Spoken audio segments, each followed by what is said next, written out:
एक नौजवान अगवा होता है, वो इंटरनेशनल नंबर जो है वो इस्तेमाल होता है, मांगी जाती है भारी रकम। ये मिस्री शाह में पाइपों का कारोबार करता है। वसीम नाम का लड़का 26-27 साल इसकी एज है, मानसहरे का रहने वाला है। के वालिदैन को 2 या 3 दिन के बाद 10 करोड़ रुपए की तावान की तालबा किया जाता है। 10 करोड़ रुपया? जी। उसके मैसेजेस पे वर्किंग की कोयटा से आगे तुरबत, कलात, गवादर, पसनी, मुस्तकिल किसी एक जगह पे नहीं रुक रहा था, कभी कहीं कभी कहीं। एक तस्वीर शेयर की अपने घर वालों को जिसमें वो एक बार्बर से अपनी कटिंग करवा रहा था। सजावल शहर में बार्बर जो था उसको हमने तलाश कर लिया। वहाँ पे हमने लोकल पुलिस की हेल्प भी ली और हमने वहाँ से उसको बरामद कर लिया।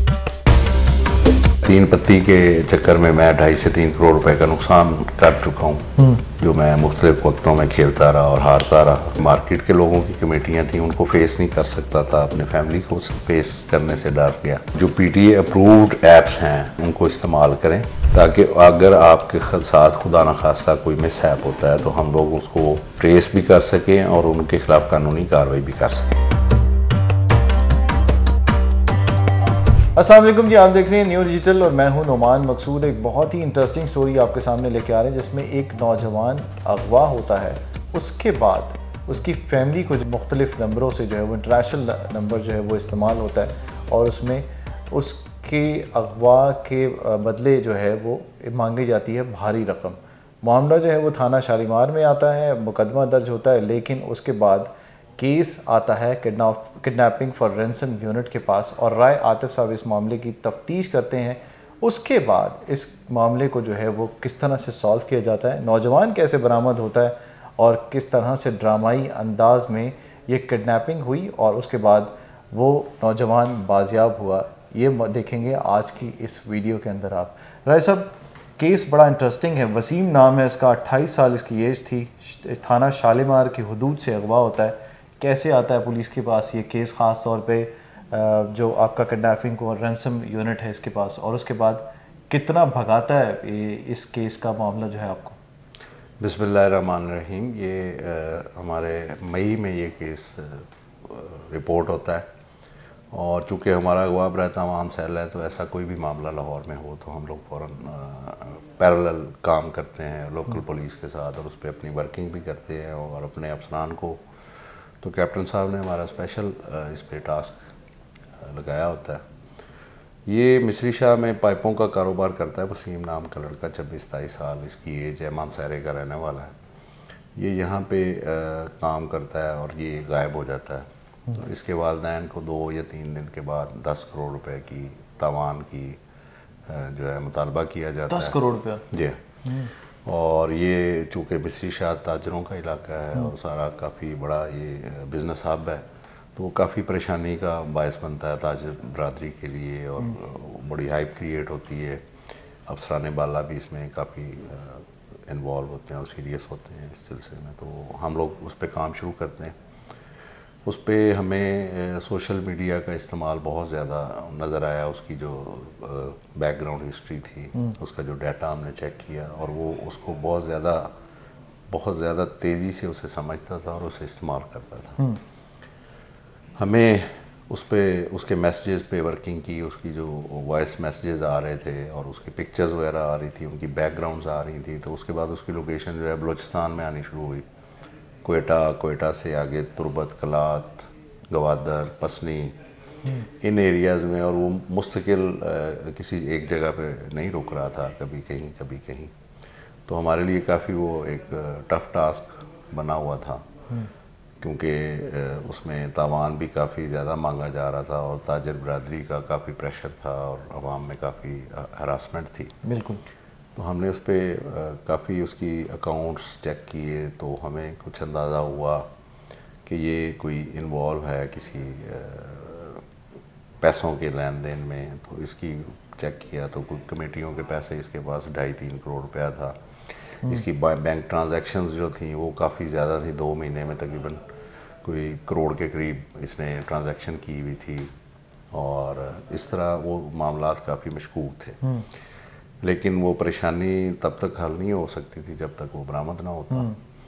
तो उसके बाद फिर लास्ट हमें तकरीबन 3 महीने लगे इस पे इसको वर्कआउट करने में, और निगोशिएशन हमारी उनके साथ हमने। नंबर कहाँ का था सर? इंटरनेशनल नंबर व्हाट्सएप पे यूज़ करते थे। अच्छा, different numbers use different number use करते अच्छा, थे। अच्छा, अच्छा। और लोकेशन का उसमें काफ़ी मुश्किल थी। और लास्ट उसकी फिर हमारे साथ जो उसकी लोकेशन हमने चेक की तो वो सजावल डिस्ट्रिक्ट है सिंध में, कराची से तकरीबन 120-30 किलोमीटर साइड पे वहाँ की आई। तो हमने वहाँ पे कैप्टन साहब से मशवरा करके उनसे गाइडेंस लेके हमने टीम अपनी लेके मैं वहाँ पे चला गया सजावल में।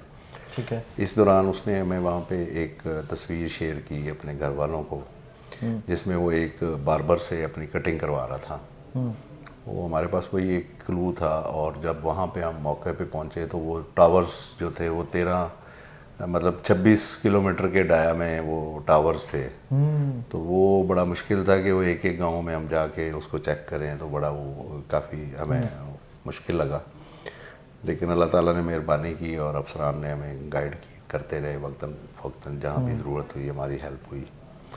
वहाँ पे हमने फिर वो उस बार्बर को तलाश करना शुरू किया मैनुअली, और उसको हम ढूंढते ढूंढते काफ़ी दिन उस पर काम किया हमने। तो बिल आखिर हम सजावल शहर में एक महल्ले में एक वो बार्बर जो था उसको हमने तलाश कर लिया। तो मैं वहाँ पे ये था कि इसके इर्द गिर्द इसकी मौजूदगी हो सकती है, या जो अगवाकार हैं उनका कोई क्लू यहाँ से मिल सकता है। वहाँ पे फिर हमने रैकी प्राइवेट अपने बेस बदल के कुलिये बदल के वहाँ पे, चूँकि सिंध में पंजाबी को पहचान भी लिया जाता है, तो हमने उसको बड़ा एहतियात से हमने अपने आप को कवर अप किया। तो वहाँ पे हमें फिर उसका क्लू मिला कि वो किसी एक वहाँ पे मकान में रह रहा है। ठीक है। हाँ, तो वहाँ पे हमने लोकल पुलिस की हेल्प भी ली और हमने वहाँ से उसको बरामद कर लिया। यानी आप फिर इंकशाफ क्या सामने आया कि वो अगवा नहीं हुआ था? तो जब वो उसको हमने बरामद किया तो फिर उसने अगली जो हमें काफ़ी मतलब 60% हमें ये डाउट था कि वो खुद ये कार्रवाई में मुलव्वस है, लेकिन चूंकि वो जब तक बरामद ना होता हमें क्लियर तो नहीं था। तो जब वो हमने उसको पूछा तो उसने फिर वो सारी बात बताई और वो सारी जहाँ जहाँ जाता रहा जो करता रहा वो फिर सारी चीज़ें हमारे साथ शेयर। क्या बताया सर? उसने बताया कि मेरा ये 3 पत्ती के चक्कर में मैं 2.5 से 3 करोड़ रुपए का नुकसान कर चुका हूँ, जो मैं मुख्तलिफ वक्तों में खेलता रहा और हारता रहा। तो वो पिछले पैसे पूरे करने के चक्कर में आगे खेलता रहा, और वो बिल्कुल जब ज़ीरो हो गया तो उसने चूँकि मार्केट के लोगों की कमेटियाँ थी उनको फेस नहीं कर सकता था, अपने फैमिली को फेस करने से डर गया। तो वो बल्कि उसने हमें ये बताया कि मैंने 2 दफ़ा गंदम की गोलियाँ जो वो लेके मतलब खुदकुशी करने की कोशिश की, लेकिन उसमें कामयाब नहीं हुआ। तो अल्लाह ताला ने हमारी मदद की और हम उस तक पहुंच गए। 3 से 3.5 करोड़ पैसा उसने 3 पत्ती में निकाला। तकरीबन 2 से 3 महीने के अंदर अंदर उसने ये पैसे उजाड़ दिए। तो ये वो इस सारे केस में उसके अलावा वो बाइनांस का और ऑनलाइन जो करेंसी का बिजनेस है, इस ट्रेडिंग है, ये इस पे भी वो इन्वॉल्व था।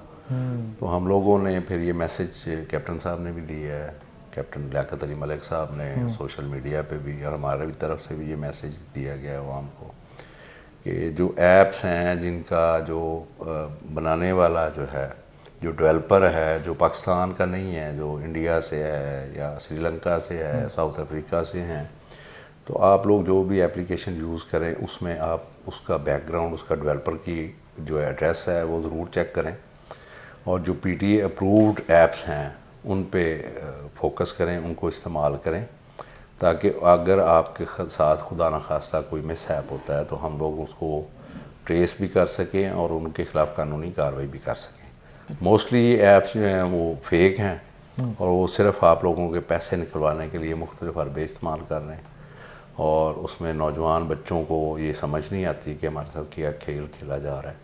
तो वो ऐसे गड्ढे में गिरते जाते हैं कि वहाँ से फिर वो वापसी मुमकिन नहीं होती और उसका नतीजा किसी जुर्म की सूरत में निकलता है। तो अब इस मुलजिम को सर सज़ा होगी या इसका ट्रायल चल रहा है अभी? जी, इसका हमने कोर्ट में केस दिया, जो इंशाल्लाह जो अदालत उसमें। वालिदैन तो परेशान होंगे सर इसके? जी, वालिदैन के अलावा ये पूरा इलाका जो मिस्री शाह का ताजर थे वो सारे काफ़ी अर्सा जब तक वो आया नहीं परेशान रहे। तो बहुत ज़्यादा परेशानी थी। आ गया तब भी परेशान, तब आ गए तो जाहिर है वो परेशानी तो नहीं थी, करोड़ों रुपया उनका डुबो दिया उसने। पैसे भी उसकी परेशानी थी, लेकिन ज़िंदगी जो उसकी ज़िंदगी का ख़तरा था वो उससे उनको निजात मिल गई। जो उस परेशानी में उन्होंने गुजारी 4 महीने के, खुदा न खास्ता उसके साथ कोई मिसहैप हो जाता है, और हो भी सकता था चूँकि अगर वो खुद भी था तो वो खुदकुशी की कोशिश कर रहा था। बिल्कुल। तो वो ऐसा अगर हो जाता तो वो भी हमारे लिए एक प्रॉब्लम बनना था। इस केस के अंदर आपने देखा कि एक नौजवान अपनी पूरी ज़िंदगी की कमाई किस तरह न सिर्फ खुद लुटाता है बल्कि अपने आसपास के लोगों से भी रकम लेकर उसे भी डुबो देता है उन ऐप्स के ज़रिए जिनका कोई सुराग लगाना क्या, जिनका कोई वजूद ही नहीं होता। और जिस तरह से राय आतिफ साहब ने बताया आपको कि पाकिस्तान के अंदर बहुत सारी ऐसी ऐप्स इस्तेमाल हो रही हैं जो कि पूरे के पूरे घर उजाड़ चुकी हैं। सोशल मीडिया को इस्तेमाल करने से पहले आपको जिन चीज़ों की तस्दीक करनी है उसके बारे में पुलिस और दीगर कानून नाफिज करने वाले इदारे जो हैं वो बार बार बताते हैं कि इन ऐप्स के को आपने नहीं छेड़ना, इन ऐप्स के अंदर अपने अपना एक्सेस नहीं देना।